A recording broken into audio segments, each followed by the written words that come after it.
Halo teman-teman, kembali lagi di channel Hedi Auto. Di sebelahku ini adalah SUV compact milik Porsche, yaitu Porsche Macan.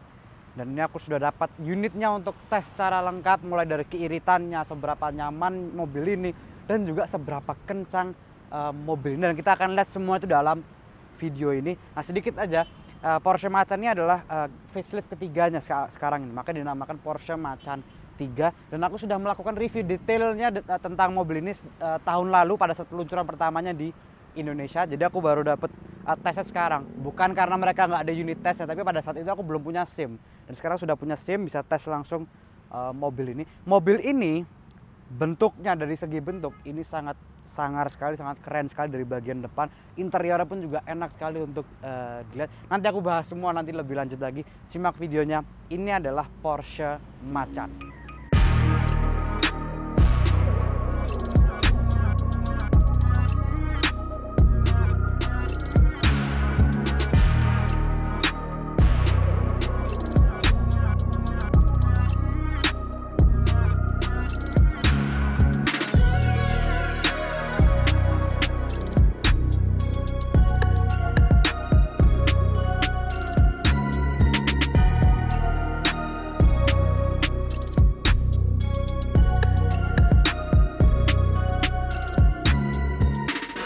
Macan yang di sebelahku ini adalah entry levelnya Porsche Macan 2.0 liter. Jadi adalah Macan paling rendah variannya. Tapi walaupun serendah-rendahnya variannya Macan, itu tetap kencang. Serendah-rendahnya varian Porsche apapun, itu tetap saja dia kencang. 2000 cc 4 silinder dengan turbo, tenaganya 265 HP. Nanti aku jelaskan lebih detail lagi mengenai mesinnya. Nah, seperti aku bilang di awal, ini adalah Macan 3. Macan yang memiliki improvement yang ketiga kalinya. Jadi bukan generasi baru. Macan pertama kali diluncurkan itu tahun 2014. Jadi hingga sekarang memang dia belum berganti generasi, tapi hanya melakukan facelift. Dan facelift bukan facelift yang hanya sedikit-sedikit saja. Setiap facelift itu pasti perubahannya besar. Dari facelift dari Macan pertama sampai Macan 2 itu perubahannya seperti di interiornya, depannya, dan juga lampu belakangnya dia sudah menyatu menjadi light bar itu yang menggunakan bahasa desain barunya Porsche juga. Nah, sebelumnya kan terpisah dia Macan 1 itu. Di Macan 3 ini perubahan paling banyak itu ada di interior, yang dia sudah mirip seperti di Panamera maupun Cayenne. Bagian tengahnya itu, konsol tengahnya, karena dia sudah menggunakan haptic touch yang keren juga. Depan ya, Porsche Macan ini memang memiliki tampilan yang sangar juga, yang keren juga. Lampu dia LED dengan 4 titik di RL yang sipit gitu, yang memiliki kesan pun juga keren. Nah, sebetulnya juga ada opsi untuk Porsche Dynamic Light System Plus atau PDLS Plus yang bisa kita beli kalau misalnya kita mau. Itu adalah lampu adaptifnya mereka. Itu tambah lagi, kita bayar lagi untuk opsinya. Jadi Porsche itu emang dia opsinya banyak, betul-betul banyak banget. Jadi kalau misalnya kita mau beli Porsche itu ada, memang mereka nyediain di showroom ya, kita mau beli yang ini bisa, yang sudah ada beberapa opsi pilihan lah. Tapi kita juga bisa memilih opsinya kita sendiri. Warnanya mau seperti apa, velgnya mau seperti apa, fitur-fiturnya apa saja. Jadi kita bisa membuat Porsche kita sendiri. Walaupun nunggunya agak lama, bisa sampai 6 bulan nunggunya kalau misalnya kita mau pesan. Di bawah sini, kita lanjut bahas bagian depannya. Bawah sini, ini ada flaps yang bisa terbuka dan tertutup. Jadi kalau mesinnya perlu pendinginan, flapsnya akan terbuka dia. Nah, kalau mesin ini tidak perlu pendinginan, flapsnya akan tertutup sehingga menjaga aerodinamika dari mobilnya juga. Oke, bagian depannya keren. Kita lihat bagian sampingnya coba. Bagi teman-teman yang belum tahu, sebetulnya Porsche Macan ini merefleksikan sports car-nya Porsche. Contoh, handlingnya itu mau dibuat mirip seperti sports car-nya Porsche.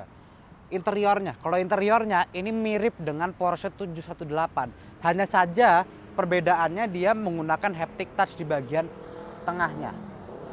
Terus juga instrumennya dia juga mirip, dashboardnya pun juga mirip dia dengan 718. Ini aku buat perbandingannya deh, ini 1718, ini yang Porsche Macan yang aku tes. Ada kemiripannya dia dengan 718 interiornya. Variannya pun juga sangat mirip dengan Porsche 718. Sama-sama memiliki varian yang T, sama-sama memiliki varian yang GTS juga. Bahkan dua-duanya itu sama-sama versi top of the line-nya adalah GTS untuk saat ini, karena Macan sekarang sudah tidak ada yang Macan turbo. Samping kita lihat sekarang, velg dia menggunakan velg 20 inci dan harus diingat bahwa Porsche ini opsinya kan banyak gitu. Jadi ada pilihan-pilihannya untuk velgnya mulai dari ukuran 19 inci, 20 inci, sampai yang paling tinggi adalah 21 inci yang bisa membuat mobil ini tampilannya jauh lebih gagah juga. Nah, mobil tesku ini sudah dilengkapi dengan Porsche Entry and Drive, yang berarti kita bisa membuka kunci mobil hanya dengan masukkan tangan kita. Ini bisa mobilnya langsung terbuka. Untuk tekan sensor di sini, mobilnya akan langsung terkunci. Dan ini sensornya ya, sensornya itu nyaris nggak kelihatan, betul-betul kayak kamuflase gitu sensornya. Hanya saja bisa melihat dari lekukannya jadi yang agak ke dalam sedikit, tapi betul-betul clean banget desainnya, seakan-akan tidak ada sensor. Nah, bukan hanya buka tutup pintu dari handle pintu, tapi juga yang sudah dilengkapi dummy yang sudah tercolok di bagian untuk nyalakan mesinnya. Karena kalau belum ada Porsche Entry and Drive, itu kunci harus masih kita colokin lagi baru kita nyalakan. Nah, mobil tesku ini masih belum dilengkapi dengan air suspension. Ya memang jadi itu adalah sebuah opsi untuk air suspension itu. Jadi ketinggian segini, ini adalah ketinggian yang normalnya. Kalau dengan air suspension, ini masih bisa direndahkan lagi dan masih bisa dibuat lebih tinggi lagi. Jadi kalau mau off-road dia masih bisa lebih tinggi, mau handling yang lebih bagus lagi dia masih bisa lebih rendah juga. Oke, sekarang kita lihat ke bagian belakangnya. Oh iya, mobil ini total panjangnya 4,7 meter. Lebarnya dia 1922 mm atau 1,92 meter. Yang berarti lebarnya itu sudah hampir sama dengan Porsche Panamera. Hanya beda sekitar 1 cm aja. Yang berarti kabinnya itu dia juga lega. Tapi jangan dibandingkan dengan Cayenne misalkan. Cayenne itu dia lebih besar. Kabinnya dia lebih besar dan juga itu lebih bertenaga mesinnya. Ini hanya sebuah SUV compact dari Porsche.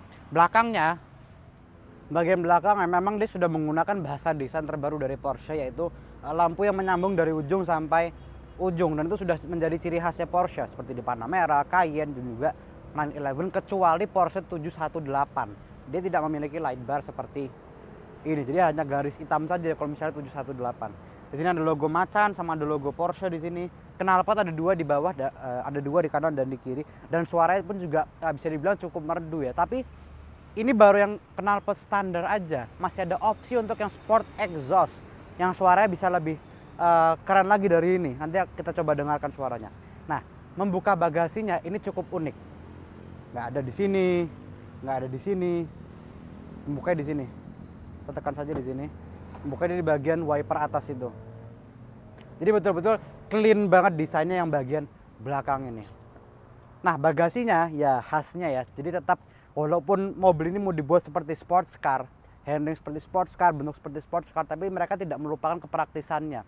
Jadi bagasi pun juga dia tetap besar, ditambah lagi di bawah ada tempat untuk penyimpanan barang lagi yang juga cukup besar di sini. Sama ada satu colokan 12 volt di kiri. Sama ada lampu LED aja sih di bagian sini. Sebetulnya kalau mobil ini dilengkapi dengan air suspension, di sini ada satu tombol untuk menurunkan suspensinya. Jadi kalau misalnya kita mau meletakkan barang mungkin agak berat, ini kan agak tinggi dia. Jadi bisa kita turunkan dari sini bagian belakang supaya bisa lebih mudah untuk memasukkan barangnya juga. Ini bagasinya enak, dia bukanya tidak terlalu lama, nutupnya pun juga tidak terlalu lama. Jadi agak cepat sesuai dengan nama Porsche. Buka tutupnya juga cepat. Kita lihat mesinnya. Nah, sekarang kita buka dulu kap mesinnya. Jadi uniknya dari Macannya adalah dia bolong seperti ini. Jadi pada saat buka tuh lampunya kayak seakan-akan ketinggalan di bawah dia. Dan kapnya itu juga dari ujung sampai ujung. Jadi kebuka semua dia.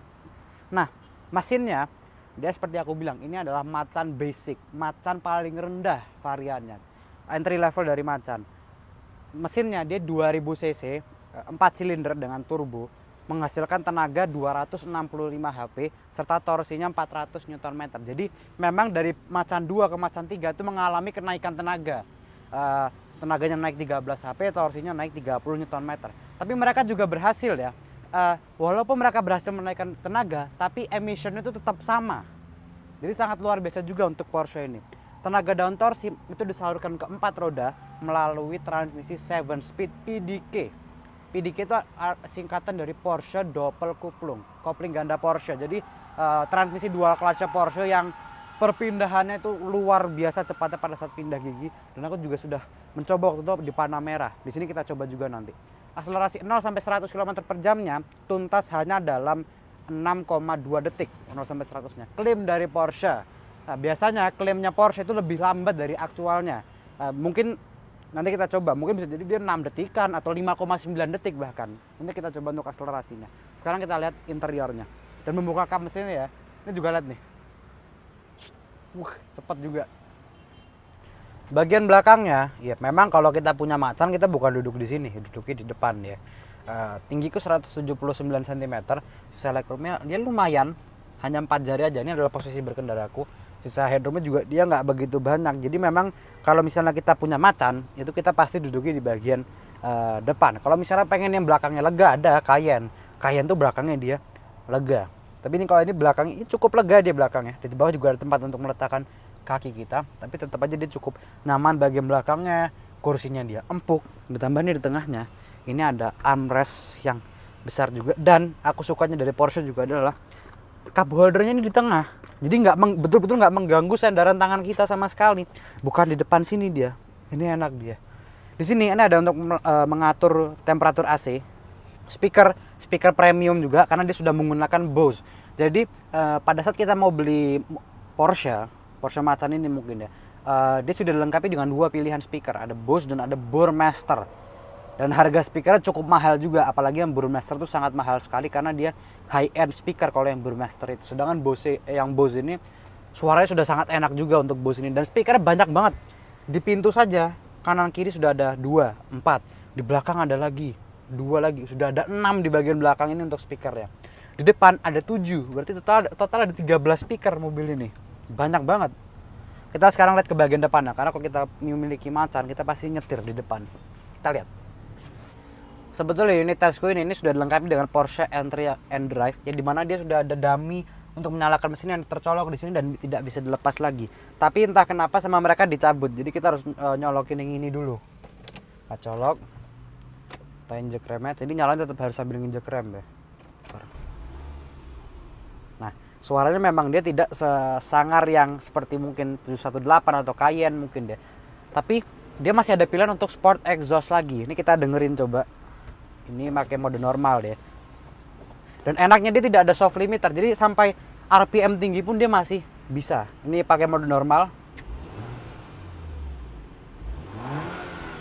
Itu normal. Kalau sport plusnya ini agak menarik dia. RPM langsung naik.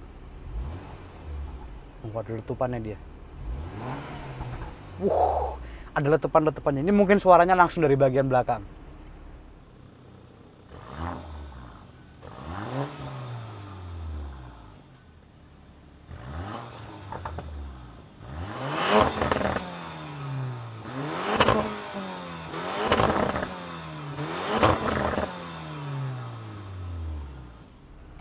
Jadi menarik ya, suaranya ada letupan-letupannya, dan enaknya dia tidak ada soft limiter. Jadi kalau mau pamer suara pun tuh kita masih bisa. Karena kebanyakan Porsche sekarang ya, itu seperti Cayenne yang mungkin kelasnya di atas mungkin, atau 911 gitu, kebanyakan pakai soft limiter. Jadi mau ngelepas soft limiternya agak susah. Ini enak dia, tidak ada soft limiternya.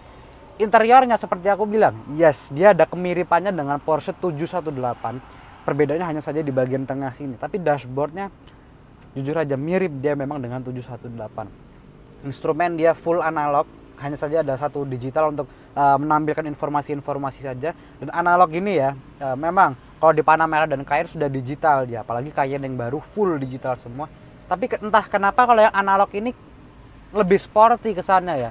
Apalagi bisa melihat perpindahan giginya yang cepat itu, dengan analog seperti ini terlihat keren juga. Nah, berhubung unitku sudah dilengkapi dengan Sport Chrono Package, jadi di sini ada untuk mengatur-ngatur mode berkendara. Jadi mode berkendaranya ada individual, ada normal, ada sport, dan juga ada sport plus. Nah, kita nanti coba launch controlnya menggunakan sport plus. Tengah, ini ada layar multimedianya Porsche yang ini jujur aja kualitasnya sangat luar biasa sekali, sangat smooth juga ini untuk pengoperasiannya. Dia sudah dilengkapi dengan Apple CarPlay juga dia, tapi Apple CarPlay-nya masih menggunakan kabel, belum menggunakan wireless. Tapi untuk layarnya ini smooth banget dia, apalagi speakernya sudah Bose, jadi mendengarkan lagu tidak perlu diragukan lagi, enak pasti suaranya dia. Tengah, ya ini di tombol-tombol haptik seperti ini. Sebetulnya kalau bisa dilihat ya, ini seperti ada tombol-tombol kosong nih di bagian haptiknya sini. Jadi ini kalau misalnya sudah ada air suspension gitu ya, nanti tombol-tombol akan diletakkan di sini nih. Untuk pengarah suspensi, menurunkan suspensi akan diletakkan di sini. Di sini ada untuk lane keeping assist bisa kita aktifkan dari sini, hill descent control bisa dari sini juga, auto start stop pun juga dia bisa diaktifkan dari sini, sama mode off-road. Nah, langsung RPM naik juga mode off-road. Di tengah ada jam. Nah, ini jamnya berguna untuk stopwatch. Karena seperti aku bilang, dia dilengkapi dengan Sport Chrono Package. Jadi kalau misalnya kita mau hitung lap time, ini bisa menggunakan Sport Chrono Package di sini. Untuk keseluruhan kabin, ini posisi duduk dulu terutama. Ini sporty. Bahkan kakiku ini bisa hampir selonjor menggunakan mobil ini. Enak. Setirnya bisa diatur tilt dan teleskopik. Tilt segini dia, wah lumayan juga. Teleskopiknya pun juga dia lumayan jauh. Kursinya bisa diatur elektrik kanan dan kiri, tapi hanya 8 way saja, tidak bisa 14 way atau 18 way bahkan. Karena itu bisa ada opsinya lagi untuk milih itu. Kursinya enak, dia kualitas interiornya dulu. Semua hampir tidak aku temukan hard case di sini. Semua soft touch. Bahkan sampai dashboard paling depan sini saja ini soft touch semua. Mungkin hanya beberapa saja yang hard case, tapi hard case pun juga dia betul-betul berkualitas. Mungkin bukan hard case, tapi ini bahannya pasti berkualitas banget. Semua soft touch. Betul. Enak ini mobil. Nah, nggak usah berlama-lama lagi. Kita kan ini sudah dapat unit tesnya, kita bisa tes lengkap. Kita akan lihat seberapa nyaman mobil ini dan juga yang pasti seberapa kencang Porsche ini. Kita masukkan Sport Plus, langsung kita jalan.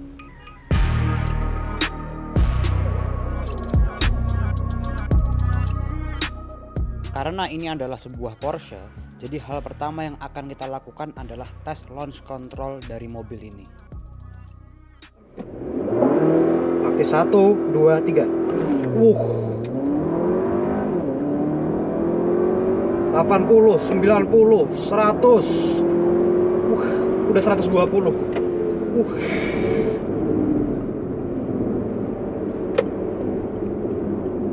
Kenceng ini loh, dan harus diingat ini nih varian entry levelnya Macan, varian yang memiliki mesin paling rendahnya 2000 cc.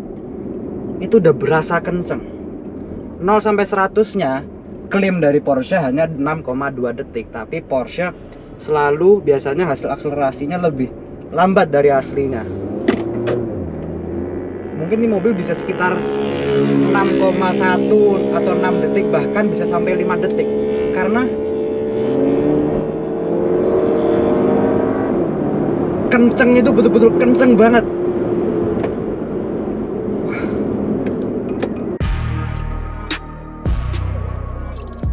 Mobil ini merefleksikan sebuah sports car dari Porsche.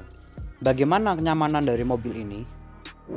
Yang pertama kali aku rasakan adalah suspensinya memang dia empuk-empuk banget, enggak. Memang kerasa ada stiffnya sedikit. Memang stiffnya itu tuh membuat handling mobil ini bisa jadi lebih bagus. Karena kan seperti aku bilang, mobil ini kan merefleksikan sports car-nya Porsche. Dari segi handling pun juga. Kalau misalnya dilengkapi dengan air suspension, pasti ini bisa handling bisa lebih baik lagi. Karena kan dia bisa lebih rendah. Sedangkan ini dia lumayan tinggi lah dia. Normal lah tingginya. Tapi kalau misalnya di jalan-jalan yang halus, ini mobil melaju dengan sangat enak sekali, apalagi di jalan tol ini enak mobilnya, tenaganya, penyalurannya enak, perpindahan giginya nih itu betul-betul tidak ada rasanya sama sekali. Mau tahu pindah gigi apa enggak, itu dengerin dari suara mesinnya aja itu baru kedengeran. Dan respon dari transmisinya pun juga dia cepat, sangat cepat. Begitu di kick down itu dia langsung bisa nyari gigi yang pas untuk akselerasi. Terus juga kabinnya memang dia tidak seperti mungkin Panamera atau Cayenne. Dia kabinnya seperti ini, yang dipandang pun juga enak. Instrumen dia analog, apalagi yang dilihat pada saat pindah gigi pun juga dia terlihat satisfying ya. Seperti aku bilang juga, seperti di Panamera dia kan RPM-nya analog, tachometernya. Perpindahan gigi juga bisa terlihat sangat satisfying sekali. Dan speedometer pun di sini juga masih analog, karena mirip juga seperti dengan di Porsche 718. Terus kabinnya juga ini dia terkesan sporty ya, tapi Porsche ya seperti aku bilang opsinya itu betul-betul banyak. Jadi kabinnya mau warnanya apa itu ada banyak pilihannya. mau warna merah bisa, mau warna hijau tua pun juga bisa, mau warna beige seperti ini pun dia juga bisa. Jadi banyak dia untuk opsinya. Lalu, seberapa iritkah mobil ini? Mungkin yang membeli Porsche ini sudah tidak memikirkan untuk keiritan mobilnya ya, karena mobil ini walaupun 2000 cc dibilang irit banget enggak, dibilang boros banget juga enggak. Jadi untuk dalam kota dengan kecepatan rata-rata hanya 22 km per jam, ini mobil bisa mencatat 7,7 km per liter. Sedangkan untuk rute tol dengan kecepatan rata-rata 90 sampai 100 km per jam, mobil ini bisa mencatat sekitar 13 sampai dengan 13,7 km per liter. Ya seperti aku bilang, irit-irit banget enggak, boros-boros banget juga enggak. Dan ini baru varian 2000 cc-nya. Yang 2900 cc bisa jadi lebih boros mungkin, karena kan cc lebih gede, tenaganya lebih besar juga. Tapi aku yakin pembeli Macan ini tidak begitu memikirkan keiritannya, lebih memikirkan enjoyment pada saat berkendaranya.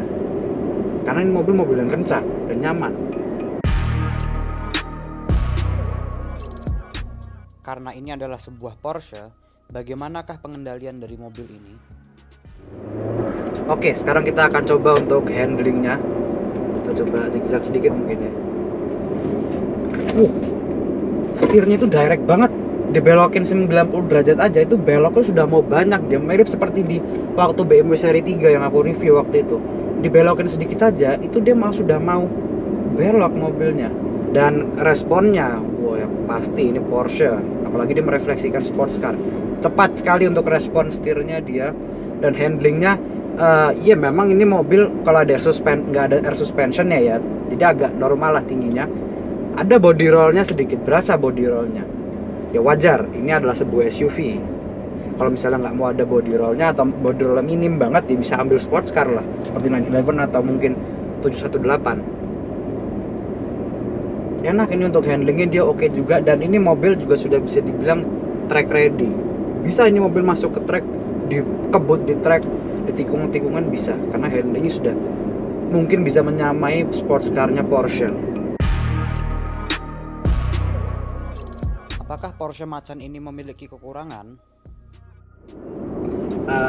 Sebetulnya agak susah untuk mencari kekurangan dari mobil ini, tapi aku menemukan beberapa hal atau 1-2 hal aja. Yang pertama, ini mobil harganya 2 miliar ke atas. Apple CarPlay dari mobil ini itu dia masih menggunakan kabel. Sebetulnya nggak apa-apa, cuman mobil-mobil yang harganya di bawah 2 miliar aja, bahkan di bawah 1 miliar, itu sudah kebanyakan menggunakan wireless. Sedangkan mobil ini masih menggunakan kabel. Panamera yang aku tes pun juga kemarin dia masih menggunakan kabel, jadi agak disayangkan. Dan yang kedua, masih sama juga Apple CarPlay-nya, dia tidak full screen. Jadi sebetulnya nggak apa-apa, cuman agak nggak enak aja dilihatnya karena dia nggak full screen gitu. Jadi ini sebelah kanan untuk Apple CarPlay-nya, sebelah kiri dia ada untuk radio atau untuk yang lainnya. Mungkin lebih enak itu kalau misalnya bisa full screen, seperti mobil-mobil itu dia bisa full screen tuh enak juga dia. Kekurangan yang aku temukan hanya itu aja sih. Sisanya dari mobil ini ya enak sudah. Tetapi juga ada hal-hal yang sangat aku suka sekali dari mobil ini. Nah, kalau hal-hal yang aku suka sudah pasti. Yang pertama, bentuk luar dan dalamnya. Ini mobil bentuk luar dan dalam enak sekali untuk dilihat. Lalu juga yang kedua adalah posisi berkendara yang sangat enak sekali. Ini kakiku aja mungkin bisa hampir selonjor nih kakiku, karena setirnya bisa sangat mundur, kursiku bisa lebih mundur lagi. Jadi kita bisa mendapatkan betul-betul posisi berkendara yang enak juga. Terus yang ketiga adalah ini sebetulnya hal yang mungkin disukai oleh banyak orang juga, yaitu sport response button. Dimana kalau misalnya kita mau, mungkin ya kalau misalnya kita mau akselerasi, itu kan biasa kita merubah dulu dari normal mungkin ke sport atau sport plus kalau misalnya sudah dilengkapi dengan sport chrono package. Tapi kalau misalnya kita sudah menggunakan sport chrono package, cukup tekan satu tombol di tengah ini. Nah, dia akan langsung men-shortcut ke mode paling panasnya. Kalau misalnya kita nggak gas, selama 20 detik akan mati. Kalau kita gas, Dan di knalpot itu juga ada letupan-letupannya itu tuh, yang enak juga untuk didengar. Nah itu akan aktif selama 20 detik. Setelah itu dia akan, ini satu, nah dia akan langsung mati dan masuk lagi ke mode normal. Jadi simple tapi enak juga untuk digunakan. Jadi begitu reviewku mengenai Porsche Macan ini. Kesimpulannya, satu, mobil ini enak dilihat luar dan dalam, ganteng luar, interior pun dia juga mewah dan sporty. Tenaga, ya tenaganya memang kalau 6 detikan itu mungkin teman-teman mikirnya kurang kenceng lah, apalagi ini adalah sebuah Porsche. Ingat, ini adalah Macan basic, Macan paling rendah, masih aja yang lebih kencang dari Porsche Macan basic ini, Macan S maupun Macan GTS. Nyamannya, ini mobil nyaman, apalagi untuk sehari-hari. Memang mobil ini betul-betul merefleksikan sports car-nya Porsche, hanya saja yang bentuk SUV dan nyaman untuk sehari-hari ini mobil. Harganya seperti aku bilang, startingnya 2.050.000.000 off the road. Nah, oke teman-teman, terima kasih telah menonton reviewku. Jangan lupa di like, share, komen, dan subscribe. Dan nantikan video-video berikutnya. Sampai jumpa. Sekarang aku mau lanjut bersenang-senang lagi dengan mobilnya.